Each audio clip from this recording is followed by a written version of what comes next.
In the 70s, superheroes saved not only planet Earth, but other solar systems as well. One of those heroes was Colonel Wilma Deering, who flew into space in Buck Rogers in the 25th century. Erin Gray, good morning. Hello, welcome. Have a seat. And there was the big and powerful man of green, the Incredible Hulk. Lou Ferrigno, good morning. Come on out. Hey, Lou. Whoa. Hello, how are you? How are you? He should get his own couch. His muscles are still so big. And finally, she could stop bullets with the bracelets on her wrists and use her lasso to defeat her enemies. Wonder Woman, Lynda Carter. Come on out, Lynda. Woo! And she hasn't changed. Tall and gorgeous. Hello. Okay, Erin, let me begin with you. How did you get your role on Buck Rogers? I had to audition. I had finished, I was under contract at Universal Studios, had just finished a 4-hour mini-series, and they called me at 6 in the morning after working all night and said, come on in, you're screen testing. And I went, could I go to bed?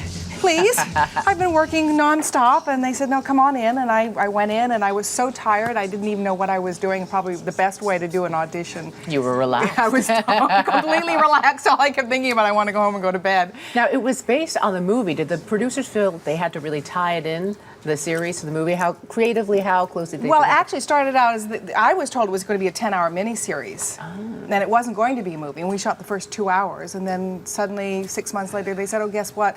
We're doing pickups, and it's a feature film." So. And now you're teaching Tai Chi. Yes. How did that come about? Actually, I went to an acupuncturist because of James Garner working on Rockford Files, and he had an injury that he said only acupuncture could solve his pain problems. So I went to his acupuncturist, and his acupuncturist said, you know, acting's very dangerous to your health. I said, it is? How so? Oh, God. Okay. Well, tell me more. And I became very interested and started asking him about why and how Oriental medicine worked. And finally, one day, he says, you don't have to come see me, spend $150 hour. You learn Tai Chi, does the same thing.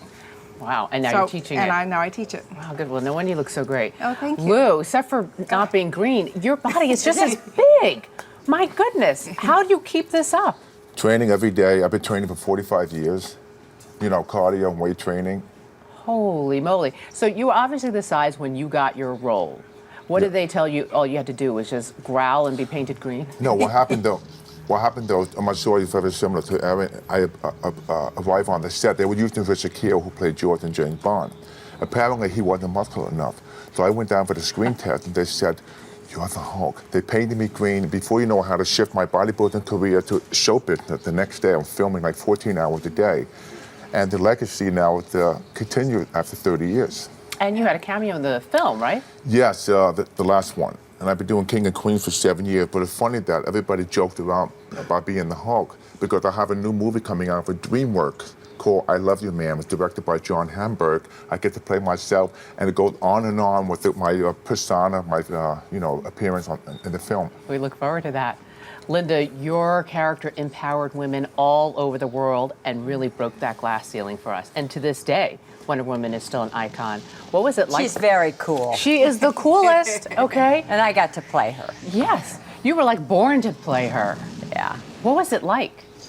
Well, I think my main concern, Julie, and you know me, you know where I come from.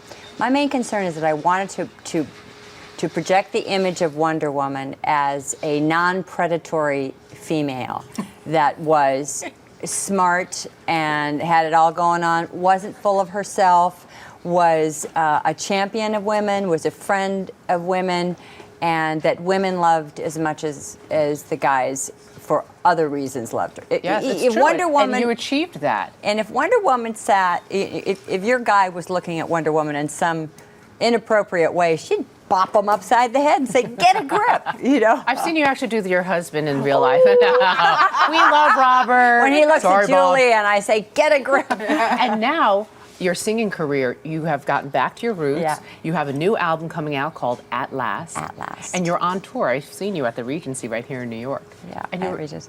I'll be at Lincoln Center and Wow. the Kennedy Center. Kennedy Center. Cool. Do you ever get nervous? I get I do get a little nervous, but not. I mean, it's an appropriate amount of Yeah, the nervousness. adrenaline. Yeah. Lynda Carter, Lou Ferrigno, Erin Gray, thank you so much. You guys all look great. CDs available. CDs, books, Tai Chi, it's all going on here.